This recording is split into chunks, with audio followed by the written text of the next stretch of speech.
When I was going through my late husband's study, I found a locked drawer I had never been given a key to. Taped to the back of the frame was an envelope. It said, "For my wife. Read this alone. Do not tell our son." What I found inside that envelope changed everything I thought I understood about the last 30 years of my life. Good evening, dear listeners. I'm Hannah, and I'm glad you're here with me tonight. Please stay until the end, and when you're done, tell me what city you're listening from. It always moves me to know how far these stories travel. My husband's name was Gerald Merritt.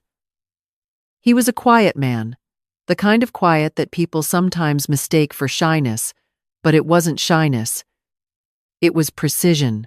Gerald did not speak unless he had something worth saying, and when he spoke, you listened, because he was almost always right. We met in the spring of 1979 at a church picnic in Asheville, North Carolina. He was standing near the lemonade table reading a folded newspaper, and I thought, who brings a newspaper to a picnic?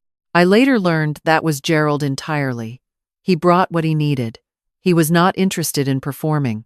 We were married the following year and built our life quietly in a brick ranch house on Teller Road. 2 bedrooms, a covered porch, a fig tree in the backyard that Gerald had planted from a cutting his mother gave us. He worked for 32 years as a civil engineer for the county, the kind of man who knew the load-bearing capacity of every bridge he'd ever crossed. I worked as a school librarian for 26 years. We were not wealthy. We were careful. We saved what we could. We took 1 trip a year, always somewhere we could drive to, always somewhere with history. We were happy in the way people are happy when they have built something real together and know it. Gerald died on a Thursday in February. A stroke, sudden. The way strokes often are. He had not been sick in any way anyone could have predicted. He was there on Wednesday evening, eating the soup I had made, telling me about a documentary he wanted to watch. And then, on Thursday morning, he was gone. Our son, Preston, drove down from Charlotte that same afternoon. He was in the driveway when I got home from the hospital, and he held me on the front porch while I cried. And in that moment, I was grateful for him in a way that was pure and uncomplicated. That was February. What I'm about to tell you began in April. I want you to understand that Preston had been a good son. Truly good. For most of his life. He was thoughtful as a boy, serious in the way Gerald was serious. And he had his father's jaw and his father's habit of pausing before he answered a question. But Preston had married a woman named Renata 12 years ago. And Renata had a way of looking at everything, every situation, every relationship, and calculating what it was worth. I had seen it for years in the small ways. The way she tracked who paid for dinner. The way she remembered every gift and its approximate value. The way she positioned herself in conversations about money. The way some people position themselves near a door. I had never said any of this to Gerald. I hadn't needed to. Gerald saw everything. He simply didn't discuss what he had already accounted for. In March, the month after the funeral, Preston began calling more often than he ever had while Gerald was alive. I told myself this was grief. I told myself he was checking on me, that this was what good sons did.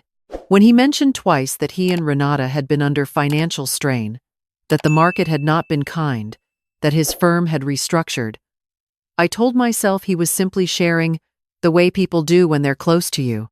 When Renata called to ask, very warmly, whether I had thought about what I intended to do with the house, I told myself she was concerned about my well-being. I gave them the benefit of the doubt the way I always had. The way mothers do. For as long as they possibly can. It was in mid-April that I finally made myself go into Gerald's study. He had kept it neat. The way he kept everything. Bookshelves organized by subject, then alphabetically within each subject. A drafting table he no longer used, but couldn't bear to part with. A wooden desk he'd had since before we married. Dark walnut. Solid. As a declaration. I was going through the desk drawers, looking for the insurance documents Patricia at the county pension office had asked me to locate, when I found it. The bottom right drawer was locked. I had not known it locked. In 38 years, I had never tried that drawer. I had simply assumed it contained the things Gerald kept to himself, because Gerald was entitled to keep things to himself. He was my husband, not my property. I looked for the key in the obvious places. His key ring, the little ceramic dish on his dresser, the tin on the kitchen windowsill. I found it finally in the inside breast pocket of the sport coat he'd worn to our nephew's wedding last fall. A small brass key on a plain ring, and taped to the back panel of the drawer frame, behind where the drawer normally sat, an envelope. White. Sealed. My name on the front in Gerald's careful engineer's handwriting, and beneath my name, a single line. Read this alone. Do not tell our son. I stood in that study for a long time. The ceiling fan turned slowly overhead. Outside, a cardinal was making noise in the fig tree. My hands were very still. I did not open it there. Something older than reason told me to close the drawer, take the envelope, and go sit in the kitchen, at the table where Gerald and I had eaten 10,000 ordinary meals. I put the kettle on because I needed something to do with my hands. I waited for it to boil. Then I sat down and opened the envelope, the way you open something that cannot be unopened. Inside was a letter. 2 pages, front and back, in Gerald's compressed block print. Beneath the letter, folded once, was a document, and beneath the document, a second, smaller key. This one labeled in pencil on a small paper tag. Piedmont Savings. Box 1142. Ask for Carol Simmons. A safe deposit box. Gerald had a safe deposit box I had never known about. I read the letter. Then I read it again. Then I put it flat on the table and stared at the wall for what felt like a long time. He wrote, Eleanor, I have wanted to tell you this for years. I was wrong to wait. Everything in this box belongs to you, and to you alone. Please see Carol Simmons before you speak to anyone else, and most especially before you speak to Preston. I am not asking you to keep secrets. I am asking you to protect yourself. You will understand when you see what's inside. I love you more than I have probably said clearly enough. That was my fault, and I am sorry for it. I will spend whatever time is left on the other side making it up to you. Yours, Gerald. I am not asking you to keep secrets. I am asking you to protect yourself. He knew something I didn't. He had known it, apparently, for years.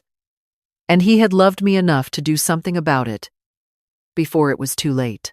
I didn't sleep that night. I lay on my side of our bed, in the house that was suddenly and permanently too quiet. And I thought about who Gerald was, about his precision, about the way he planned. He had been the kind of man who read the entire manual before assembling anything, who kept records of every home repair with dates and receipts, who had our wills updated every 5 years as a matter of course. A man like that does not open a secret safe deposit box without reason. A man like that does not write "Do not tell our son" without having thought very carefully about why. I got up at 5 in the morning. I made coffee. I read the letter a third time in the early gray light. Then I made 2 decisions before the sun was fully up. The first was that I would go to Piedmont Savings alone, that same day, and ask for Carol Simmons by name, exactly as Gerald had instructed. Not with Preston. Not with anyone. The second was that I would call my attorney. Her name was Frances Dodd. And she had been Gerald's attorney first, then mine, for the better part of 20 years. She was in her mid-60s, sharp and plain-spoken. The kind of woman who said exactly what she meant and expected the same in return. I had not called her since the funeral, because I had thought there was nothing complicated to sort out. Gerald's will was straightforward. I was the beneficiary. The house was paid for. I had thought the paperwork would be simple. I was beginning to understand that I had thought a great deal of things that were not quite right. I dressed carefully. Good trousers. The dark blue cardigan Gerald had always said suited me. I put the small key in my coat pocket and drove to Piedmont Savings on Elm Street, arriving when the doors opened at 9. Carol Simmons was perhaps 55, brisk and warm in the way of someone who is good at her job and knows it. When I gave her my name, something shifted almost imperceptibly in her expression, the adjustment of someone who had been told to expect a particular visitor. She shook my hand and said she was glad I'd come. She said Gerald had told her I might take a little time. She said he had been very specific about the instructions. How long had he had the box? I asked. 9 years, she said. 9 years. I absorbed that the way you absorb something cold. For 9 years, Gerald had come to this bank, maintained this box, spoken to this woman, carried something I knew nothing about. And he had done it not out of deception, but out of something more complicated. Out of preparation. The vault room was small and smelled of metal and climate-controlled air. Carol Simmons left me alone with the box, as is the practice, and I set it on the table and opened it with both hands. What I found required me to sit down. There were 4 items. The first was a savings passbook for an account I had never seen, held jointly in my name and Gerald's, with a correspondence address listed as a post office box in a town 15 miles away. The balance, updated in December of the year he died, was $281,000, accumulated over 9 years in careful, regular deposits, each one small enough to be unremarkable on its own. The second was the deed to a small piece of land in Watauga County, 22 acres of wooded mountain property, purchased in 2016, held in my name alone. The third was a folder of investment statements. Not large positions, but consistent ones. Index funds, a few bonds, the kind of investments that a careful engineer would choose, steady and unsexy and reliable. The total, as of his last update, was just over $114,000. The fourth was a letter. Longer than the one in the study. More private. I will not repeat all of it here, but the part I will tell you is this. Gerald had watched Preston change after he married Renata. He had watched it the way a structural engineer watches a load-bearing wall, quietly, analytically, with increasing concern. He had seen how Renata thought about money. He had listened to Preston over the years. Adopt her vocabulary, her priorities, her way of categorizing people by their usefulness. He had noticed, and this was the part that made me set the letter down and breathe very carefully, that Preston had begun asking questions about our finances years before Gerald's death. Subtle questions, framed as concern, but specific in ways that only made sense if he was trying to understand what would eventually be his to inherit. Gerald had not confronted Preston. He had not argued with Renata. He had not made a scene or issued ultimatums.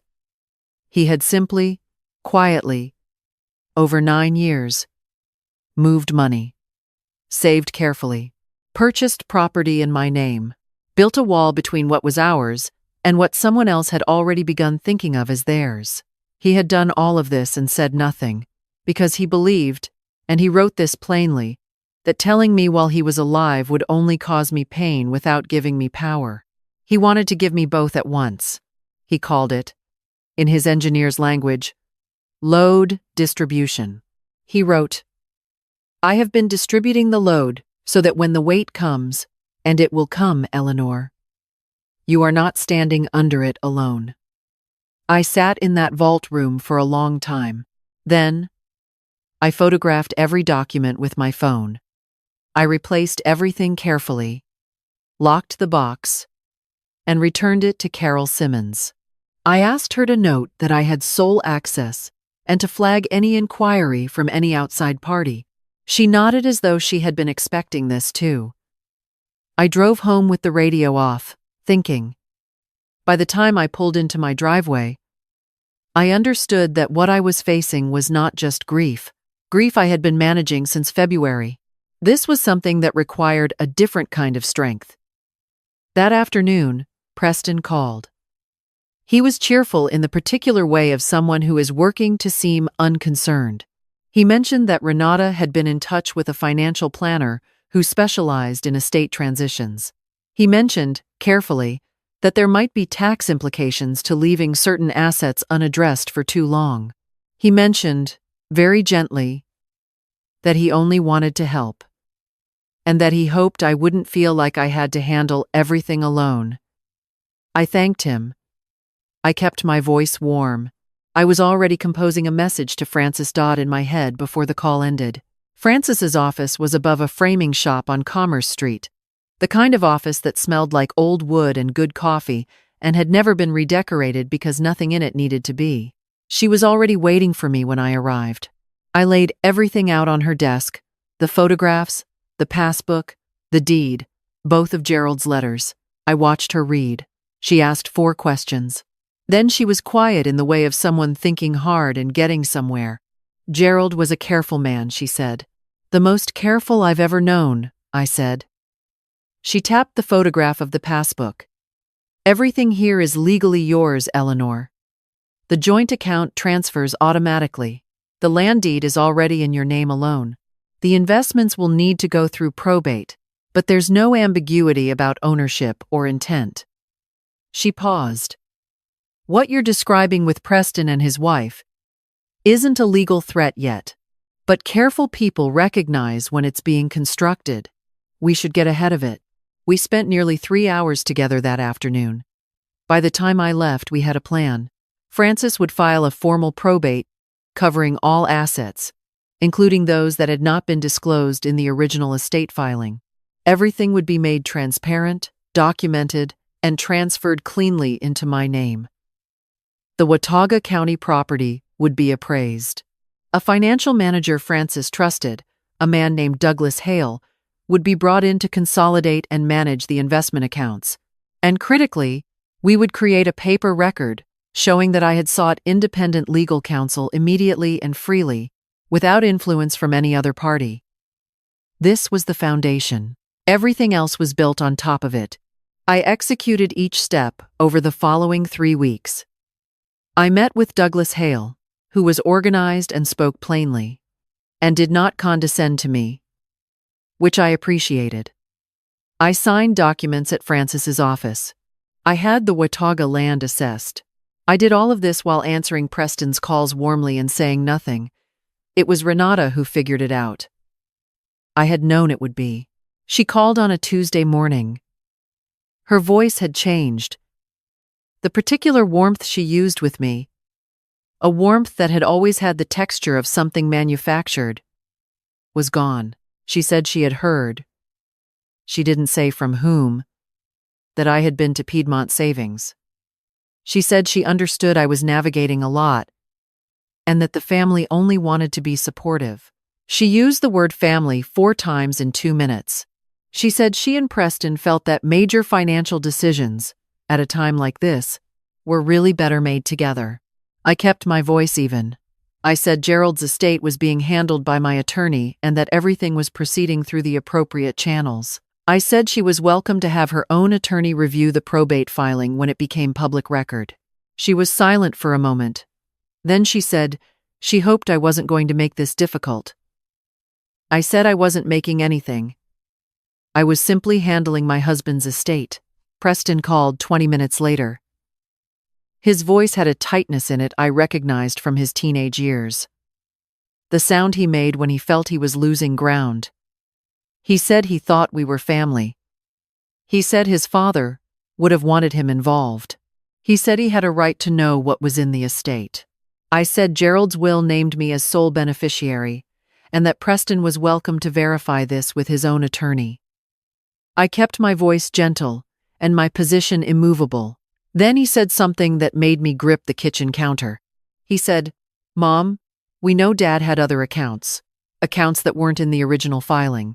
If you're not willing to have an honest conversation with us, we're going to have to question whether Dad was really in the right state of mind when he set all of this up. Mental incapacity. There it was. The threat dressed as concern. I was quiet for one breath. Then I said, "Frances Dodd is my attorney. All future communication should go through her." I hung up. I will not tell you I was not frightened. I sat at the kitchen table for a long time after that call. My coffee went cold. Outside, the cardinal was back in the fig tree, which struck me as either poetic or ridiculous, and I couldn't decide which. The fear was real. Watching your child threaten you from behind his wife's strategy is a particular kind of grief that sits on top of all the other grief and presses down. But underneath the fear was something else. Something Gerald had put there, carefully, over 9 years. The knowledge that I was not caught off guard. That this moment had been anticipated by someone who loved me, planned for by someone who knew exactly what kind of weight I was capable of bearing. I was afraid. I was also ready. Frances was not alarmed when I called. She said a mental incapacity challenge without substantial medical evidence was nearly impossible to sustain.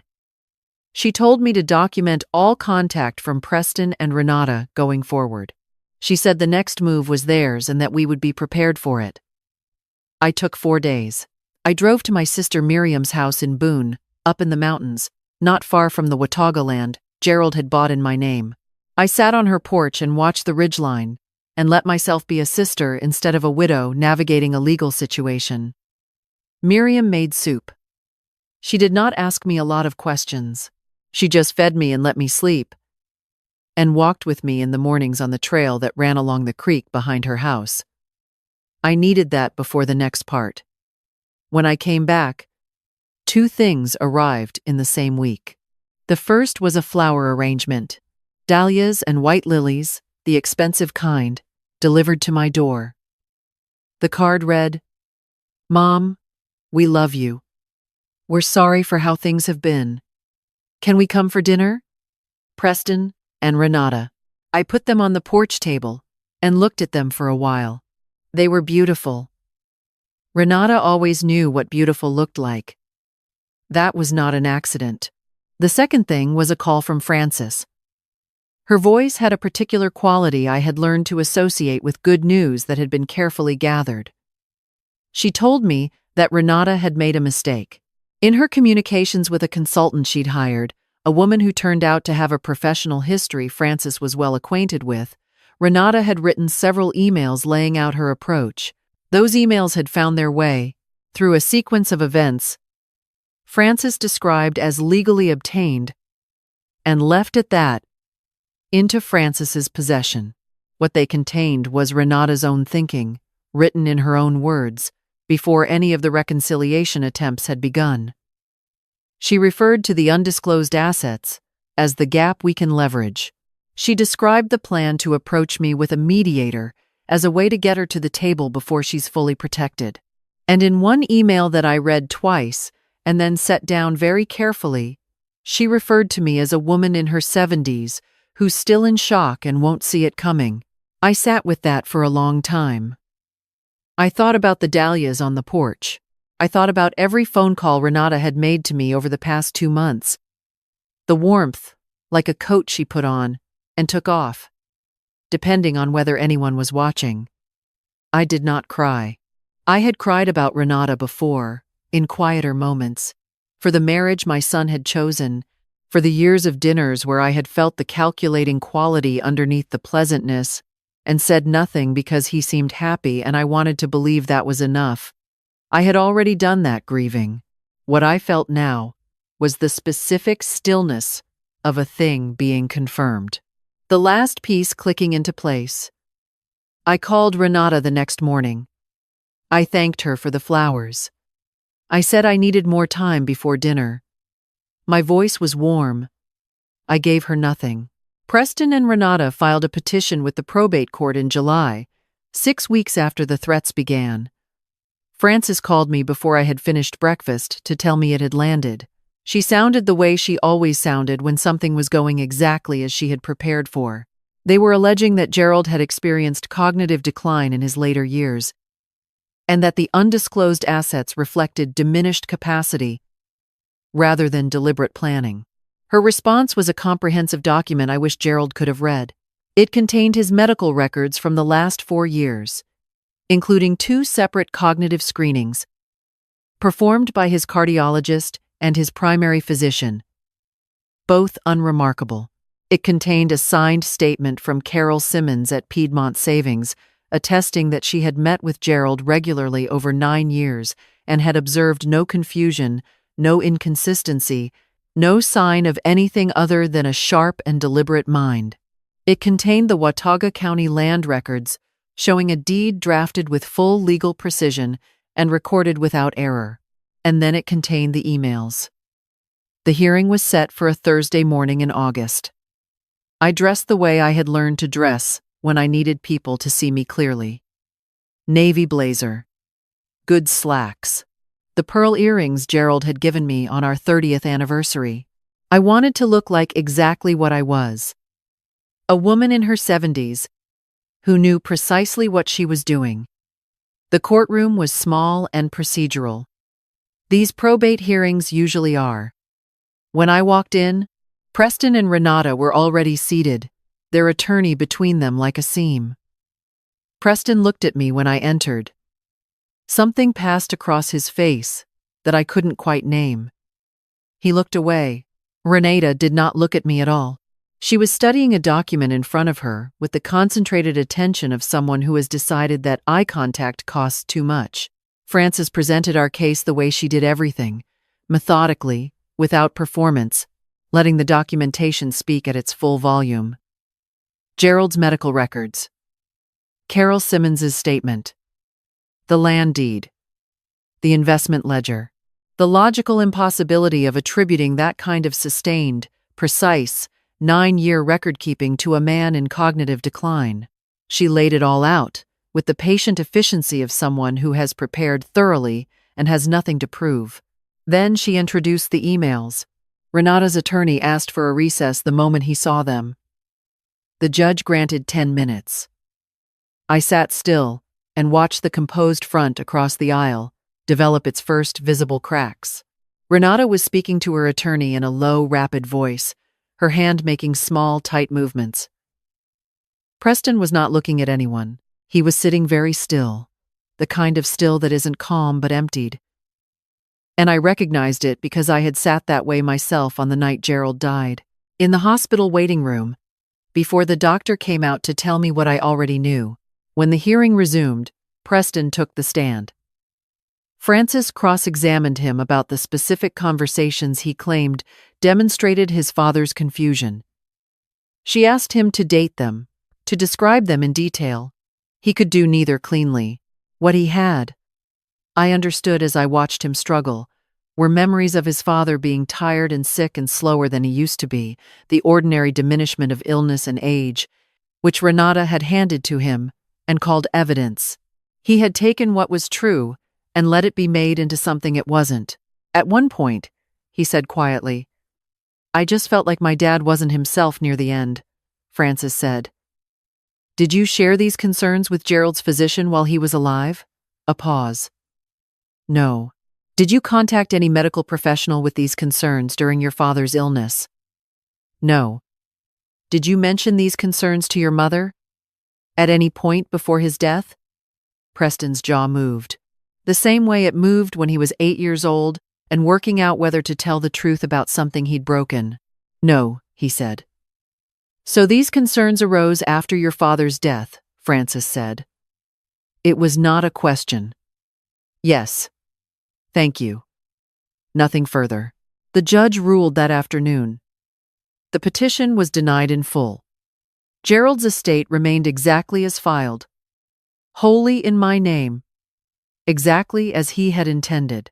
The judge noted in his remarks that the evidence of Gerald Merritt's mental acuity was thorough, consistent, and well documented, and that the petition had been insufficiently supported and was undermined by the timing and origin of its filing. That phrase, the timing and origin, landed in the room with a particular weight. Renata's expression did not change, but her jaw tightened in a way I recognized. Frances shook my hand in the corridor. Brief and firm. I thanked her. Then I walked to my car, sat in the driver's seat, and exhaled a breath that felt like it had been waiting in my chest for 6 months.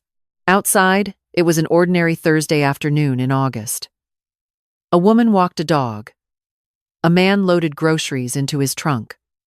The world continued, unconcerned with verdicts. I drove home. There was nothing dramatic about it. Gerald would have approved of that. The consequences arrived in the weeks that followed.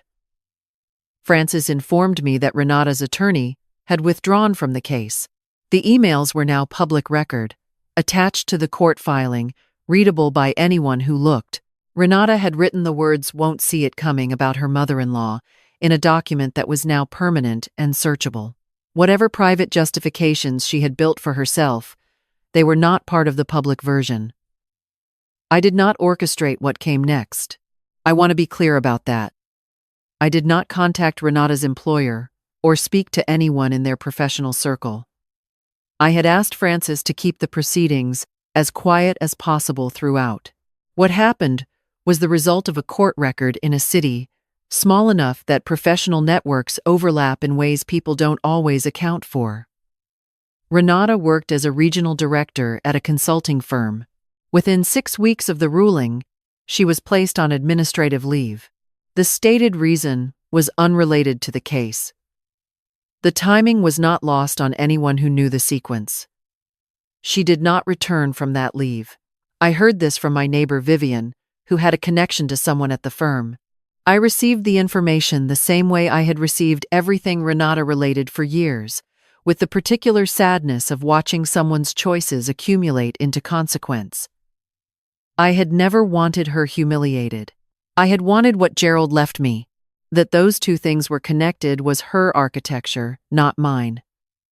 Preston called me 6 weeks after the hearing. It was the most painful call of everything that had happened, including the ones where he threatened me. He was not strategic this time. He was not performing. He was just my son, stripped of the language Renata had given him, trying to find his own words for what he had done. He said he was sorry. He said he hadn't understood what he was participating in until he was already in the middle of it. He said he'd spent years letting someone else do his thinking for him, and that he knew that wasn't an excuse, but he wanted me to know he saw it now. I listened to all of it without interrupting. There is a patience that mothers carry that doesn't come from anywhere in particular. It just accumulates over the years, and I have a great deal of it. When he was finished, I said, "I know you're sorry, Preston." He asked if we were going to be okay. That question, the same smallness in it that his childhood voice had had, the voice from before all of this. "Not yet," I said. "But I'm not finished with you either." "Do you understand what I mean?" "I think so," he said. "Then give it time," I said. "And please, go talk to someone who isn't paid to agree with you." He said he would. He said it without the performing quality his voice had carried for years. Whether he did was his business. I had said what was mine to say. The financial matters settled cleanly. Douglas Hale consolidated the investment accounts without complication. The Watauga property was appraised and placed under professional management, generating modest rental income that I had not expected and was grateful for. Every document was filed and confirmed. Gerald's careful work, built over 9 years in small, deliberate steps, was now fully mine, fully protected, exactly as he had intended. Frances sent me a final invoice and a note on her firm's letterhead that said simply, "He knew what he was doing. So did you." I framed it and put it in the study, next to the window that looks out at the fig tree Gerald planted 30 years ago from his mother's cutting. It had fruit on it again this fall. I noticed that with something that was not quite sadness and not quite joy, but lived comfortably in the space between them. I went back to Watauga County in September and walked the land for the first time. 22 acres of mixed hardwood, a creek running through the lower third, a ridge at the northern edge that catches the light in the late afternoon in a way that made me stand still and just look. I don't know yet what I'll do with it. I don't need to know. Gerald bought it with patience. I will decide with patience. By October, I had begun to recognize my life again. Not the life I had with Gerald, which is gone in the specific and irreplaceable way that 40 years of shared time is gone, but the life that remained, which turned out to be quite a lot. I called my friend Roberta, who had been quietly checking on me since February and whom I had been too fogged to fully let in. I had lunch with my cousin June, whom I had not seen in 2 years. I joined a Thursday morning walking group at the Nature Center, not because I needed the exercise, but because I needed people who wanted nothing from me except my company. Preston's calls by December sounded more like my son. He was seeing a therapist.